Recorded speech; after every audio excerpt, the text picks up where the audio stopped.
जौहरी तनसीबात दोबारा तामीर होंगी और ईरान किसी सूरत नहीं रुकेगा। ईरानी सदर ने अमेरिका को बड़ी धमकी दे डाली। इस सारे मामले पर आमिर रज़ा से बात करते हैं।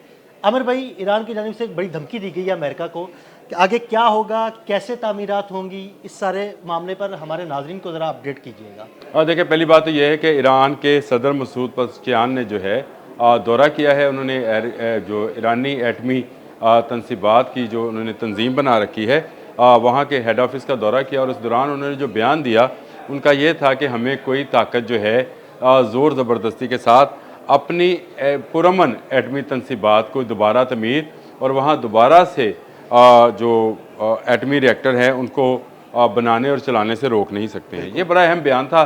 इसके बाद पूरे यूरोप में इस वक्त इस बयान को लेकर काफ़ी ले दे हो रही है। इसको अगर यही कहेंगे, मसलन वाशिंगटन पोस्ट कह रहा है तो ये तो सीधी सीधी धमकी है और ये सीधी सीधी ऐसी बात है कि ईरान जो है दोबारा वो एटमी मवाद जो वो पहले से ही बना रहा था उसमें मज़ीद वो इस तरक्की करेगा और आइंदा चलकर ये दोहरी छुड़ी है या दोहरा बयान है। अमेरिका इस पर क्या रद्दमल देगा? क्या ईरान ये कह रहा है कि वो दोबारा से एटमी हथियारों की तरफ जा रहा है, या ईरान ये बात कर रहा है कि वो पुरअमन तरीके के लिए एटमी जो तवानाई है उसको इस्तेमाल करेगा, जिसमें हेल्थ है, बिजली है, इस तरह की चीज़ें। तो उसने कहा कि अमेरिका के लिए बड़ा मुश्किल हो गया है। जो उसका असल तज़िया जो यूरोपियन अखबारात इस वक्त अदील भाई कर रहे हैं वो ये कि ईरान बयक वक्त एक तरफ ये कह रहा है कि मुझे आलमी तन्हाई से निकालें, बिल्कुल, और और अगर आप आलमी तन्हाई से नहीं निकालेंगे तो फिर ये है एटम, ये एटमी तवानाई है और ये एटमी कुव्वत है जिसको वो दोबारा हासिल करेगा। ये बड़ा अहम पॉइंट है क्योंकि ईरान इसराइल वार के दौरान अमेरिका ने अपने जो बम्बार भेजे थे वहाँ पर और उन्होंने जो बम गिराए थे, उसके बाद ये दावा डोनाल्ड ट्रंप की तरफ से सामने आया था कि अब ईरान दोबारा शायद उस तरह से जो एटमी अपनी तनसीबात है उसको इस्तेमाल नहीं कर पाएगा या उसको आमिर भाई, जो ईरान का मौक़िफ़ है ना, वो आपकी बात से मुझे भी इससे ये अंदाज़ा हो रहा है कि ईरान ये कह रहा है कि भाई एक तरफ तो आप जो हैं मुझे ये कहते हैं कि यूरेनियम अफसुदा ना करो, दूसरी जानिब पाबंदियाँ भी लगाई जा रहे हैं, तो भाई एक मामले की तरफ आए ना। यूरेनियम अफसुदा की जो लेवल है 94% जो है वहाँ तक तो ईरान चला गया था ना। वहाँ से तो आप एटमी वॉर हेड्स बनाने की तरफ चले जाते हैं। वहाँ तक चला गया था। उसके बाद बम्बारमेंट हुई, ईरान ने जो है जंग बंदी हुई और ईरान ने जो है दोबारा इनको तमीर का कहा था। लेकिन अब एक ईरानी सदर की जानिब से जो कि ममलकत के सरबरा हैं उनकी तरफ से ये कहना कि वो दोबारा से इस पर काम करेंगे, दोबारा से बनाएंगे, तो दुनिया तो एक दफ़ा चौंकेगी। और चौंकेगी भी क्यों ना, क्योंकि अमेरिका और इसराइल गैर एटमी ईरान देखना चाहते हैं। यानी ऐसी न्यूक्लियर पावर, एक और इस्लामी न्यूक्लियर पावर जो है वो उनको हज़म नहीं होगी।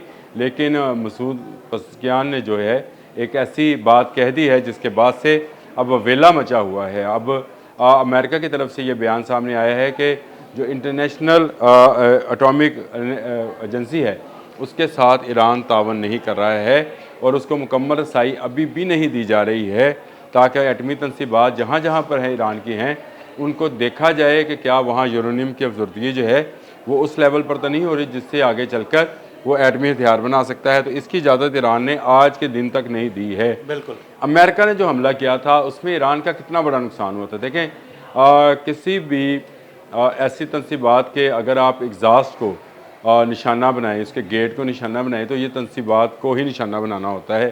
काम वहाँ पर रुक जाता है, बहुत सारी चीज़ों को दोबारा से चेक किया जाता है। लेकिन ये अमेरिका की तवक्कुआत के मुताबिक या इसराइल की तवक्कुआत के मुताबिक का नुकसान नहीं हुआ है।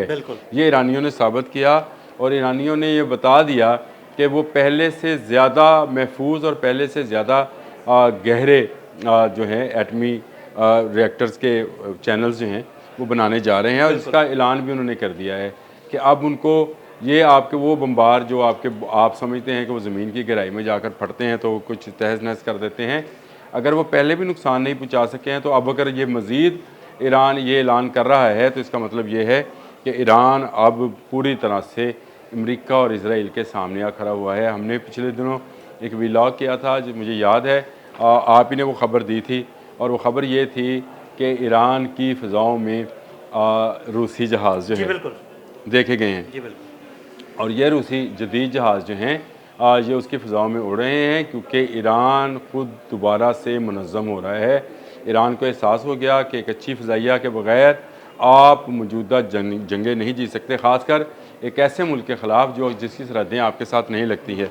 आपकी बड़ी फ़ौज बहुत सारे इस्लामी ममालिक को क्रॉस करके तो नहीं जा जी सकती बिल्कुल। है, लेकिन उसके लिए आपको अपनी फ़िज़ाइया की ही ज़रूरत पड़ेगी। आपको अपनी फ़िज़ाइया की और आपको अपने मिज़ाइल्स की, ऐसे जी मिज़ाइल्स की ज़रूरत पड़ेगी जो हाइपरसोनिक स्पीड के साथ सफ़र कर रहे हो। ईरान इसमें कामयाब तजर्बात कर भी चुका है, यानी ये तजर्बात अभी प्रोटोटाइप हैं, अभी कंप्यूटर पे हैं। ये तजर्बात जब मंजर आम पर आएंगे वो मिज़ाइल उड़ता पूरी दुनिया देखेगी। लेकिन इससे पहले भी जो मिज़ाइल गिराए उन्होंने तेल अवीव में ईरान ने, उसने भी काफ़ी खौफज़दा किया और उसी वजह से अमेरिका को इसमें आना पड़ा। अमेरिका ने फिर वो एटमी तनसीबात पर हमला किया और अपने शहरियों की हिफाजत के लिए ईरान ने उनके साथ वक्ती जंगबंदी जो है वो कर दी थी। लेकिन इसके बाद अब दोबारा से मसूद पज़ेश्कियान का एक ऐसी एजेंसी का दौरा करना जो एटमी तनसीबात के हवाले से काम कर रही है और ईरान में एटमी तनसीबात को बढ़ावा दे रही है। दूसरी तरफ मैं आपको एक बात बता दूँ, ये जो ऐलान किया था डोनाल्ड ट्रंप ने 3 दिन पहले कि मैंने अपनी अफवाज को कह दिया है कि वो एटमी की तैयारी करें, एटमी दोबारा से उसको क्या कहते हैं टेस्ट करने की, एटॉमिक टेस्ट की तैयारी करें, और पेंटागन को मैंने कह दिया है। इसके बाद से 2 मुल्कों में सही मायनों में हलचल मची, एक रूस एक ईरान। बिल्कुल। क्योंकि ईरान और रूस इस मामले में न्यूक्लियर पावर के मामले में एक दूसरे से तावन करते आए हैं। ईरान बहुत सारे मामलात में रूस से बहुत सारा असला और न्यूक्लियर और मिसाइल टेक्नोलॉजी जो है हासिल करता है। तो ईरान का ये बयान, ईरानी सदर का ये बयान अगर डोनाल्ड ट्रंप के उस बयान से मिलाकर देखा जाए तो अगर अमेरिका दोबारा टेस्ट करने जा रहा है तो इसका मतलब ये है कि अमेरिका दूसरे ममालिक से भी कह रहा है कि आप भी टेस्ट कर लें। देखिए, अगर एक मुल्क करेगा तो बाकी क्यों नहीं? अगर अमेरिका कर सकता है, और अमेरिकन साइंटिस्ट का भी बयान आ गया है कि हम इसको फिज़िकल टेस्ट तो नहीं कहेंगे, इसको हम कंप्यूटर पर रख कर देखेंगे। देखें, जो एटमी धमाके होते हैं, चाहे आप उसको कंप्यूटर पर करें चाहे उसको आप फिज़िकली करें, है वो एटॉमिक टेस्ट ही। तो अगर ईरान भी इसको कंप्यूटर पे कर लेगा फिर आप कहाँ जाएंगे? देखें, जवाज़ आप खुद देते हैं। आपने रशिया के एक तारपीडो, एटमी तारपीडो को लेकर ये बयान दागा कि रशिया ने क्योंकि इसका टेस्ट किया है तो लिहाजा हम भी जो हैं एटमी धमाकों के टेस्ट करेंगे।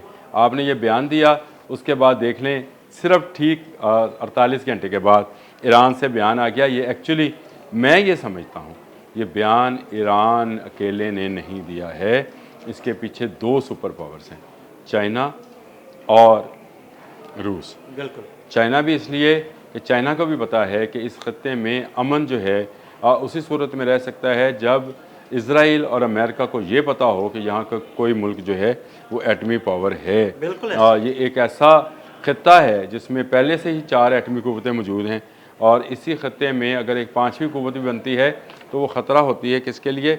इज़राइल के लिए, जो ले पालक बच्चा है अमेरिका, बच्चा तो नहीं मैं तो कहूँगा बाप है अमेरिका का, और उसके लिए उसका ख़तरा बनता है। तो रूस और चाइना ने एक अच्छा बयान एक अच्छी जगह से दिलवा दिया। हमें खुश होने की ज़रूरत है क्योंकि हमारा इस्लामी भाई दोस्त मुल्क है, और ईरान अगर एटमी कुव्वत बनता है तो इसमें हमें तो कोई परेशानी नहीं, हमें तो मज़ीद इससे हौसला मिलेगा, मज़ीद इससे ताकत मिलेगी। तो रूस और चीन, मुझे लगता है कि इस बयान के पीछे जो ईरानी सदर ने दिया है डोनाल्ड ट्रंप की वो एटमी तजर्बात वाली धमकी जो है उसके बाद का ये पहला आफ्टर शॉक है। बिल्कुल ऐसे ही। बहुत शुक्रिया आमिर भाई जी। बिल्कुल, आमिर रज़ा ने बड़ी तफसील के साथ आपको बताया कि किस तरह ईरान जो अमेरिका को दोबारा एटमी रिएक्टर्स तामीर करने की धमकी दे रहा है और आगे क्या होगा। अदील अहमद और आमिर रज़ा को इजाज़त दीजिएगा। अल्लाह हाफ़िज़।